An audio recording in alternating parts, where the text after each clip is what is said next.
I was an introvert. You know, I'm the youngest in my family, and I was so pampered in my house that when I used to step out, I didn't know how to deal with people. So I gradually became this very shy introvert kid who could not talk. Well, I still cannot talk. And I have this stage fright. So in case, so what I do generally as an actor is I hide behind all these fascinating characters, and then I'm confident. But like right now, as I'm not acting, so there are problems that I'll screw it up. So excuse me if I falter. Excuse me if I don't make sense. Excuse me if I get a panic attack right now. But I'll try my best. We love you anyway! Alright, I would love to share my journey with you, my learnings, and in case you decide to drop out and join me in Bollywood, it will come very handy. So, I was thinking in the car, what do I talk about? What can I tell you that you already don't know? I'm assuming, and I think most probably, you guys are way much more smarter and better than what I was when I was your age. You already know about the cutthroat competition. You know the importance of hard work, perseverance, and vision, focus, self-belief, and etc., etc. So I don't need to talk about that. But after deep thinking, I zeroed down into two things that I can actually discuss about. These two things talk about chasing your dreams and actually living your dreams, which unfortunately nobody mentioned to me when I was starting out. And those two things are, can I write down? Can you see the boards? All right. Is it a magnet? Wow.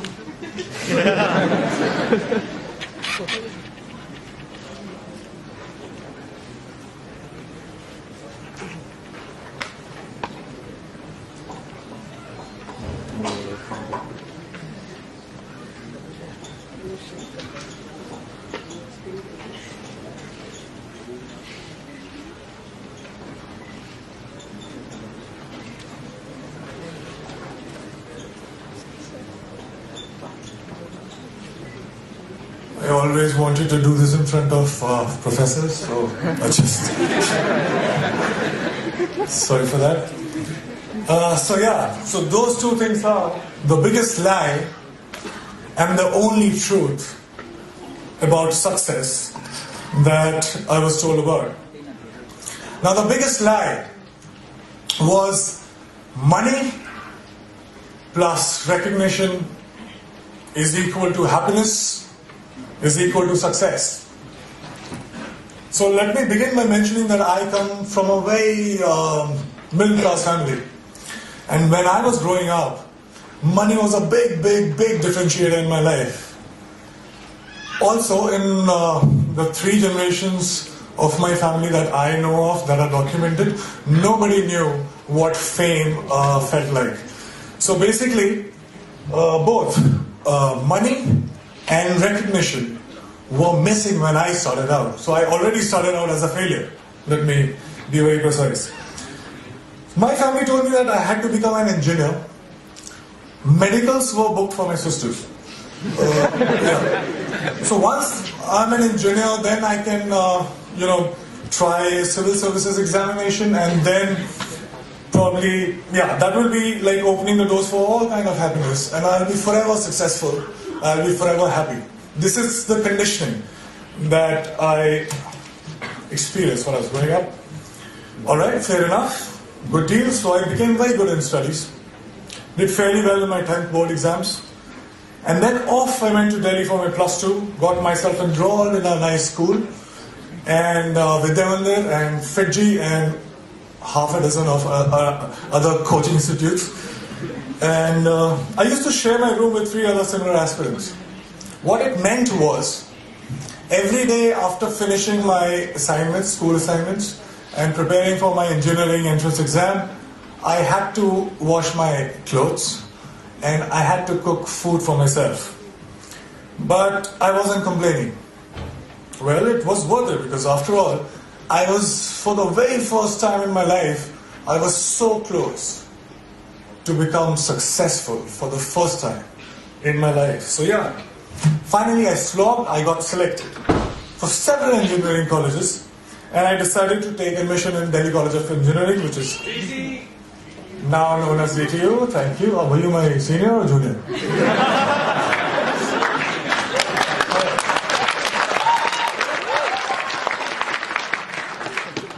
So yeah, there was a celebration like this in my family too. I could finally stop for a while and breathe, you know. I was telling myself that, you know what, now you have made it. You should be happy because you're supposed to be happy. But it wasn't working that much. Something was missing. There was a void that I could feel. So I thought maybe something bigger was required. For some reason, incessantly, while the first 18, 19 years of my life, the future me was much happier, much successful than the present me. So I was like, all right, fine. So I was forcing myself. As I promised, I started preparing for civil services examination, and I was forcing myself to slog, but I was bored. UPSC exams were still far away. In the meantime, I thought of doing theatre, and I thought to learn dance because to counter the shyness that I still have, and also because there were no girls in my engineering college for some reason. I felt cheated, man. You slog so much, you crack the entrance exam, and you find that there are no girls. So, yeah. So somebody told me that there are very good-looking girls in dance schools. So I was like, fine, I'll go there. And once I started with performing arts, I knew one thing for sure. I knew that I quite liked it. And 3 years later, imagine me sitting in the campus, and I'm thinking, all right, I'm really interested in performing arts. And all I want to do is to earn money and to be recognized. So if I become a movie star, I actually was very serious and I dropped out of my college in the third year when I was just 2 semesters away from getting the degree, engineering degree. Came to Mumbai, got heavily into theatre and also other skills that I thought were necessary to become an actor.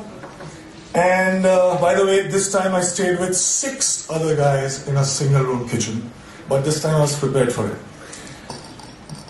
This time there was one difference. I was driven. My self-respect was at stake. My ex-college mates, one of them is sitting right here in black shirt, they thought that I was that disaster that folks in engineering and B schools should never become. So I had to prove a point to everybody. I had to prove a point to my family. Most importantly, I had to prove a point to myself. And this was the time when I was also a background dancer. So I was dancing behind all the possible stars that you can think of, Shah Rukh Khan, Shahid Kapoor, everybody. And I was thinking to myself while I was performing, okay, it's just 3 steps away, there I have to get. And everything will be sorted. And I kept going like that. And 2 years later, guess what?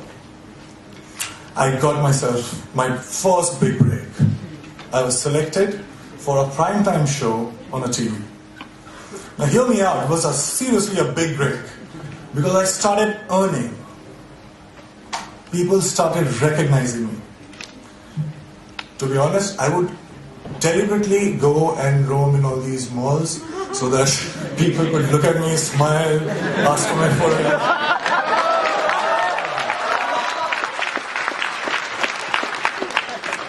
And I was watching myself on TV for the first time. You have no idea how it feels for somebody like me to, was looking at me and I was looking at myself every day on TV. It was a big, big, big high. I also suddenly discovered that I actually had many friends who were absent all this while, but suddenly they popped up. And the show became popular. I was making good money to a point that money stopped being a differentiator in my life. And I was becoming more and more popular. Now I cannot go to all those malls that I was going all alone. So I wanted somebody to be with me, to save me. So you know what I'm saying? I bought myself my first dream house. I bought myself my dream car. And just a note to you as well. I was getting such female attention that my engineering college friends could only possibly dream of.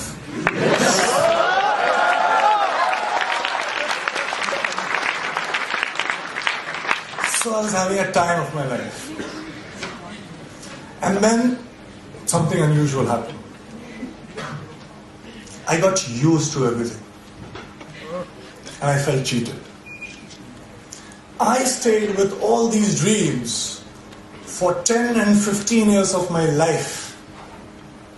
I was promised happiness and I was promised success. But all these things stayed with me just for a few days. And I'm punctuating me because I started from zero money and zero recognition. So I was not happy. How can that be? I didn't like this version of success. And the future me again was luring the present me. But this time, I decided otherwise. I would do something else. So that gets us to the second point, which is the only truth. I won't take too much time. I'll just try to keep it short. I figured something. I figured that something, seemingly big things, were not that big once I got them. And looking back in the past, I realized that maybe small